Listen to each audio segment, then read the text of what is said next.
ఒక చిన్న గ్రామంలో రవి అనే విద్యార్థి ఉండేవాడు. రవి చాలా తెలివైన వాడు. కానీ అతనికి ఒక సమస్య ఉంది.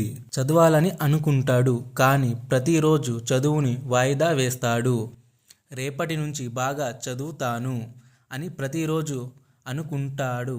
రోజులు గడిచిపోయాయి. ఒకరోజు టీచర్ వచ్చి చెప్పాడు, ఇక 10 రోజుల్లో పరీక్షలు ఉన్నాయి. రవి ఒక్కసారిగా భయపడ్డాడు. అయ్యో, నేను ఇంతవరకు సరిగ్గా చదవలేదు. అతను ఆ రోజు నుంచి చదవడం ప్రారంభించాడు.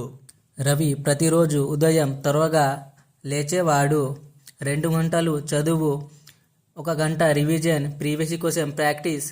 మొదట్లో చాలా కష్టంగా అనిపించేది. కానీ రవి ఒక విషయం గుర్తుపెట్టుకున్నాడు. రోజుకు కొంచెం చదివినా ప్రతిరోజు చదవాలి. చివరకు పరీక్ష రోజు వచ్చింది. ఇతర విద్యార్థులు టెన్షన్ పడుతుంటే రవి మాత్రం ప్రశాంతంగా ఉన్నాడు. ఎందుకంటే అతను కష్టపడి చదివాడు. అతను పరీక్షను ధైర్యంగా రాశాడు. కొన్ని రోజుల తర్వాత ఫలితాలు వచ్చాయి. రవి చాలా మంచి మార్కులు సాధించాడు. అతని తల్లిదండ్రులు చాలా సంతోషించారు. రవి నవ్వుతూ ఇలా అన్నాడు, సక్సెస్ ఒక రోజులో రాదు. ప్రతిరోజు చేసే చిన్న చిన్న ప్రయత్నాల వల్ల వస్తుంది. మీరు కూడా స్టూడెంట్ అయితే ఒక విషయం గుర్తుపెట్టుకోండి, టుమారో అని వాయిదా వేయకండి.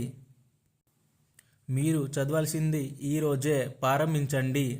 రోజుకు 1 గంట అయినా చదవండి. మీ ఫ్యూచర్ కోసం ఈరోజు చేసే కష్టం రేపు మీ సక్సెస్ అవుతుంది. ఇలాంటి ఎడ్యుకేషనల్ అండ్ మోటివేషన్ వీడియోస్ కోసం ఎన్ఎల్పి క్రియేటర్ని సబ్స్క్రైబ్ చేయండి.